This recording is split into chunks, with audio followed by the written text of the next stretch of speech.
하나님의 뜻대로 하는 근심은 후회할 것이 없는 구원에 이르게 하는 회개를 이루는 것이요 세상 근심은 사망을 이루는 것이니라. 하나님 아버지, 오늘도 복된 날 주님의 전에 불러주시는 데 감사합니다. 하나님의 뜻을 이루는 회개를 온전히 행할 수 있는 복된 시간으로 인도하여 주시옵소서. 날마다 주님의 그 사랑을 품고 오늘 하루도 승리하는 삶을 살 수 있도록 주님 도우시고 인도하여 주시옵소서. 감사드리며 예수님의 이름으로 기도드렸습니다. 아멘. 다 같이 사도신경 하시겠습니다. 전능하사 천지를 만드신 하나님 아버지를 내가 믿사오며 그 외아들 우리 주 예수 그리스도를 믿사오니 이는 성령으로 잉태하사 동정녀 마리아에게 나시고 본디오 빌라도에게 고난을 받으사 십자가에 못 박혀 죽으시고 장사한 지 사흘 만에 죽은 자 가운데서 다시 살아나시며 하늘에 오르사 전능하신 하나님 우편에 앉아 계시다가 저리로서 산자와 죽은 자를 심판하러 오시리라. 성령을 믿사오며 거룩한 공예와 성도가 서로 교통하는 것과 죄를 사하여 주시는 것과 몸이 다시 사는 것과 영원히 사는 것을 믿사옵나이다. 아멘. 오늘 하나님의 말씀은 사사기 2장 1절에서 10절까지 말씀입니다. 사사기 2장 1절에서 10절까지 말씀입니다.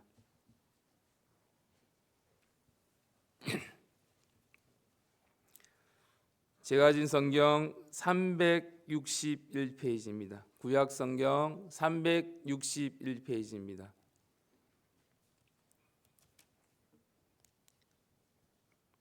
사사기 2장 1절에서 10절까지 말씀 천천히 한 목소리로 읽겠습니다. 시작. 여호와의 사자가 길갈에서부터 보김에 이르러 가로되 내가 너희로 애굽에서 나오게 하고 인도하여 너희 열조에게 맹세한 땅으로 이끌어왔으며 또 내가 이르기를 내가 너희에게 세운 언약을 영원히 어기지 아니하리니 너희는 이 땅 거민과 언약을 세우지 말며 그들의 단을 헐라 하였거늘 너희가 내 목소리를 정종치 아니하였도다. 그리하면 어쩌미뇨. 그러므로 내가 또 말하기를 내가 그들을 너희 앞에서 쫓아내지 아니하리니 그들이 너희 옆구리에 가시가 될 것이며 그들의 신들이 너희에게 올무가 되리라 하였노라. 여호와의 사자가 이스라엘 모든 자손에게 이 말씀을 이르매 백성이 소리를 높이 운지리라. 그러므로 그곳을 이름하여 복임이라 하리니 무리가 거기서 여호와께 제사를 드렸더라. 전에 여호수아가 백성을 보내매 이스라엘 자손이 각기 그 기업으로 가서 땅을 차지하였고 백성이 여호수아의 사는 날 동안과 여호수아 뒤에 생존한 장로들 곧 여호와께서 이스라엘을 위하여 행하신 모든 큰 일을 본 자의 사는 날 동안에 여호와를 섬겼더라. 여호와의 종 눈의 아들 여호수아가 110세의 죽음에 우리가 그의 기업의 경내 에브라임 산지 가하스산 북 밉낫 헤레스에 장사하였고 그 세대 사람도 다 그 열조에게 돌아갔고 그 후에 일어난 모든 세대는 여호와를 알지 못하며 여호와께서 이스라엘을 위하여 행하신 일도 알지 못하였더라. 아멘. 10절 말씀을 한 번 더 읽겠습니다. 시작. 그 세대 사람도 다 그 열조에게 돌아갔고 그 후에 일어난 모든 다른 세대는 여호와를 알지 못하며 여호와께서 이스라엘을 위하여 행하신 일도 알지 못하였더라. 아멘. 오늘 10절 말씀에 다른 세대가 나오는데 내일부터 다음 세대를 위한 기도회가 있습니다. 저녁 9시 이 자리에서 우리 수능 시험을 준비하는 학생들을 위해서 또 우리 자녀들을 위해서 기도하는 시간입니다. 많이 참여해 주시고 함께 수능을 위한 우리 학생들과 또 우리 자녀들을 위해서 기도하는 복된 시간이 되기를 간절히 바랍니다. 오늘 말씀은 사사기 2장 1절에서 10절까지 말씀을 같이 읽었습니다. 우리의 신앙은 자동적으로 유전되지 않습니다. 제목을 신앙은 자동으로 유전되지 않는다라는 제목으로 오늘 말씀을 같이 나눌까 합니다. 오늘 본문의 말씀은 여호수아 시대의 영광이 사사 시대의 혼란으로 이어진 이유를 밝히는 말씀입니다. 신앙이 한 세대에서 다음 세대로 자동으로 전해지지 않는다는 중요한 진리를 우리에게 가르쳐 줍니다. 신앙은 피로 유전되는 것이 아니라 삶과 경험으로 전해지는 것입니다. 오늘 본문 1절 말씀에 보면 여호와의 사자가 길갈에서부터 보김에 이르러라고 시작합니다. 이 한 문장은 이스라엘 영적인 추락을 상징하는 말씀입니다. 길갈은 여호수아 시대에 하나님의 언약이 세워지고 이스라엘이 하나님의 약속을 붙잡고 새 출발했던 은혜의 장소였습니다. 그러나 복임은 우는 자들이라는 뜻으로 불순종의 결과로 인해서 통곡하게 된 장소입니다. 하나님은 1절 하반절에 내가 너희에게 세운 언약을 영원히 어기지 아니하리니 라고 말씀하시면서 그 언약에 순종하라는 조건을 말씀하고 있습니다. 그러나 이스라엘 백성들은 하나님의 말씀에 순종하지 아니하고 불순종하며 나아갔습니다. 가나안 주민들과 맺지 말라는 언약을 맺고 그들의 단을 헐지도 않았습니다. 결국 하나님은 그들이 너희의 옆구리에 가시가 되고 그들의 신들이 너희에게 올무가 되리라고 경고하는 말씀을 사사기 2장 3절의 말씀입니다. 하나님의 언약은 하나님은 언약의 신실한 분이시지만 이스라엘 백성이 불순종할 때는 싸워 주지 않으십니다. 이스라엘은 하나님의 말씀을 떠난 결과로 은혜의 자리에 길갈에서 통곡의 자리 복임으로 옮기게 된 것입니다. 오늘 우리의 순종을 이루면 기쁨의 자리가 아니라 슬픔의 자리로 바뀔 수 있습니다. 은혜의 자리를 떠나지 않는 것이 우리의 신앙의 본질인 줄 믿습니다. 사사기 2장 4절에서 5절 말씀을 보면 이스라엘 백성은 천사의 말을 듣고 크게 울었습니다. 그곳의 이름이 복임이 되었습니다. 그러나 그 눈물은 진정한 회개의 눈물이 아니었습니다. 그들은 죄의 결과로 닥칠 고통을 두려워했을 뿐이지 죄 자체를 슬퍼하지 않았습니다. 사사기 2장 5절 말씀 다 같이 4절 5절 말씀을 다 같이 읽겠습니다. 시작. 여호와의 사자가 이스라엘 모든 자손에게 이 말씀을 이르매 백성이 소리를 높여 운지라. 그러므로 그것의 이름을 하여 복임이라 하리니 무리가 거기서 여호와께 제사를 드렸더라. 아멘. 고린도후서 7장 10절의 말씀에 보면 하나님의 뜻대로 하는 근심은 후회할 것이 없는 구원에 이르는 회개를 이루지만 세상의 근심은 사망을 이룬다고 말씀하셨습니다. 후회는 감정으로 끝나지만 회개는 우리의 가는 방향을 바꾸는 것입니다. 후회는 이럴 줄 알았으면 안 했을 텐데라고 감정을 표현하지만 우리가 하는 회개는 이제는 다시는 그렇게 살지 않겠다는 결단으로 이어지며 행동까지 바꾸는 회개입니다. 이스라엘은 복임에서 울었지만 삶의 방향을 바꾸지 않았습니다. 그래서 그 눈물의 변화로 이어지지 않았습니다. 삶의 행동의 변화가 없었던 것입니다.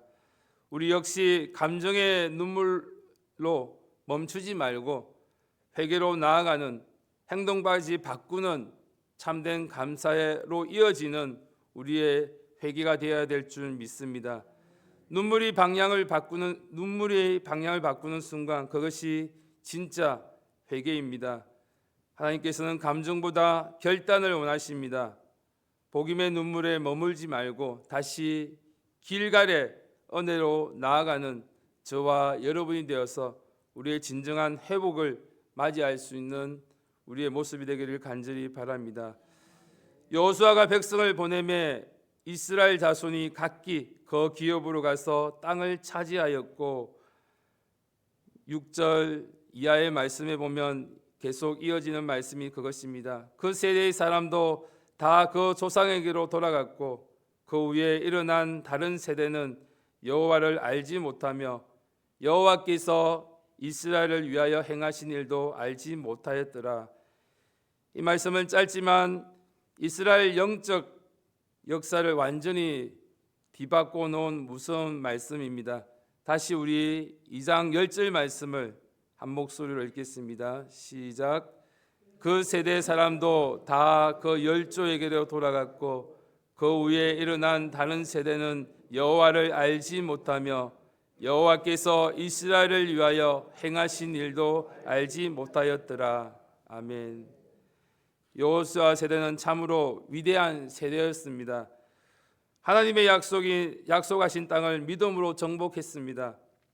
요단강이 갈라지는 것을 보았고 여리고성이 무너지는 역사를 체험했습니다. 그런데 그 놀라운 세대가 지나가자 그 다음 세대가 하나님을 알지 못하게 되었습니다. 하나님을 직접 경험했던 부모의 세대가 있었음에도 자녀의 세대는 하나님을 모르게 된 것입니다. 왜 이런 일이 일어났을까요? 바로 신앙이 다음 세대로 전해지지 않았기 때문입니다. 신앙은 자동적으로 전수되지 않습니다. 전해지지 않습니다. 우리가 보여주어야 합니다. 가르쳐야 합니다. 삶으로 물려주어야 합니다. 여호수아 이후의 세대는 땅을 정복하고 삶을 정착하느라 너무 바빴습니다. 하나님께서 행하신 놀라운 일들을 이야기해 주지 못했던 것입니다. 믿음을 전하는 일은 뒷전이 되었고 결국 그 공백으로 인해서 세상의 문화와 세상의 사상들로 채워지게 되었습니다. 하나님께 돌려주지 않은 그 자리에 세상의 가치와 우상이 들어온 것입니다. 우리 그들 부모는 바쁘게 살았고 자녀는 하나님이 없는 성공을 배웠던 것입니다. 결과 다른 세대가 되어버렸습니다. 다음 세대가 아닌 다른 세대가 되어버렸습니다. 여호와를 알지 못하고 여호와께서 행하신 일도 알지 못하는 세대가 되었던 것입니다. 우리 주하나 교회도 지금 바로 그 기로에 서 있습니다. 우리는 지난 세월 회개의 복음 안에서 우리의 신앙을 지켜내기 위해서 무던히 애를 쓰고 힘썼던 우리들의 모습입니다. 눈물로 헌신으로 말씀과 기도로 이 믿음을 지켜왔습니다. 그러나 이제는 그 신앙을 다음 세대에게 물려주어야 할 때입니다. 우리 자녀들이 단지 교회 이름만을 물려받는 것이 아니라 하나님을 향한 뜨거운 믿음과 복음의 생명력, 또 회개의 눈물과 순종의 헌신을 이어받아야 될 줄 믿습니다. 부모된 우리가 교회의 장년 세대가 또 삶 속에서 믿음의 본을 보이며 함께 살아가야 될 줄 믿습니다. 예배를 우선하는 모습과 말씀을 붙드는 삶, 기도 앞에 무릎 꿇는 자세를 자녀들과 함께 살아내야 합니다. 그것이 진정한 신앙을 전수하게 되는 것입니다. 신앙의 교육은 단순히 지식을 가르치는 것이 아닙니다. 하나님이 우리 가정과 삶 속에서 어떻게 일하시는지를, 그 은혜를 함께 이야기하며 돌려주어야 합니다. 정보가 아니라 인격적인 만남입니다. 머리로 배우는 신앙이 아니라 삶으로 경험하는 신앙입니다. 그래서 부모 세대가 해야 할 가장 중요한 것은 말씀을, 정보가 아니라 믿음을 전수하는 우리의 삶의 모습이 되어야 합니다. 자녀는 부모의 말보다 부모의 선택을 더 기억하게 됩니다. 공부를 열심히 해라 보다 주일에는 예배가 먼저이다라고 가르쳐야 합니다. 기도해야 한다 보다 어려운 순간 무릎 꿇는 기도의 모습을 우리가 먼저 보여야 될 줄 믿습니다. 말보다는 삶이, 가르침보다는 모범의 신앙을 전해야 합니다. 하나님께서 이스라엘 백성에게 주신 첫 번째 계명은 너는 나 외에 다른 신들을 내게 두지 말라는 말씀입니다. 하나님보다 다른 것을 우선시할 때 우리는 바로 그것이 우상이 됩니다. 자녀들은 부모가 섬기는 그 하나님을 그대로 배우고 알게 될 줄 믿습니다. 부모가 하나님을 가장 우선에 두는 삶을 보여줄 때 자녀들은 하나님이 진짜라고 믿게 됩니다. 그러나 부모가 성공과 물질을 더 우선시한다면 자녀들은 자연스럽게 하나님보다 세상을 우선하게 됩니다. 우리의 신앙의 전수는 결국 우리의 삶의 우선순위를 통해서 이루어집니다. 하지만 우리가 만약 하나님을 잊었다면 그 결과는 분명하게 사사기 시대처럼 그때 이스라엘에 왕이 없으므로 사람마다 자기 소견의 옳은 대로 행하였더라는 그 시대가 우리에게도 오게 됩니다. 하나님을 왕으로 인정하지 않는 세대, 그 세대가 우리의 자녀들의 세대가 되지 않기를 원하신다면 먼저 우리가 그 왕을, 주님을, 하나님을 왕으로 모시는 삶을 살아갈 때 우리 자녀들도 또한 동일하게 하나님을 먼저 아는, 하나님을 먼저 섬기는 자리에 가게 될 줄 믿습니다. 교회와 가정이 함께 깨어날 때 우리가 지금 예배드리고 말씀을 붙들고 기도하는 이유는 단지 내 믿음을 지키기 위함이 아닙니다. 다음 세대가 하나님을 알게 하기 위함입니다. 지금의 헌신이 당장은 보이지 않아도 10년, 20년, 30년 후에 그 결실을 우리 자녀들의 그 손을 통해서 우리의 그 믿음을 보게 될 줄 믿습니다. 우리의 교회가, 가정이 또 하나님께 이렇게 기도해야 될 줄 믿습니다. 주님, 우리의 다음 세대가 다른 세대가 되지 않기를 기도하며 우리 자녀들이 하나님을 아는 세대, 하나님의 은혜를 기억하는 세대가 되게 해달라고 함께 기도하기를 원합니다. 지금 우리가 다시 말씀과 예배의 중심을 세울 때 하나님께서 다음 세대를 통해서 새로운 부흥을 시작하실 것입니다. 여호수아가 요단을 건넜을 때 하나님의 능력을 본 세대가 있었듯이 오늘 우리도 자녀들이 그 하나님을 체험할 수 있는 은혜가 같이 임하기를 간절히 바랍니다. 신앙은 말로 전해지지 않습니다. 신앙은 삶으로 전해집니다. 다음 세대에 보여줄 수 있는 믿음, 그것이 오늘 이 시대의 소망이 될 줄 믿습니다. 우리 주하나교회가 복음의 본질을 지켜내며 우리 자녀들이 하나님을 아는 세대로 다시 부흥을 일으키는 세대로 세워지기를 간절히 바랍니다. 다 같이 기도드리겠습니다. 하나님 아버지, 우리의 다음 세대가 다른 세대가 아니라 정말 다음을 이어나갈 수 있는 우리의 세대가 되게 도우시고 인도하여 주시옵소서. 우리의 가정과 교회가 신앙의 불을 꺼지 아니하고 다시금 그 불길을 일으켜 태울 수 있는, 회개의 복음을 전할 수 있는 우리의 가정과 교회가 되게 주님 도우시고 인도하여 주시옵소서. 정말 다른 세대가 아닌 다음 세대를 이어나갈 수 있는 우리 교회가 될 수 있도록 도와달라고 이 시간 각자의 모습을 돌아보시고 정말 우리가 배우고 보고 본받았던 우리의 신앙들을 우리 자녀들에게 그대로 전수할 수 있는, 물려줄 수 있는 믿음의 부모가 될 수 있도록 도와달라고 이 시간 주여 삼창하시고 간절히 기도드리겠습니다. 주여, 주여, 주여.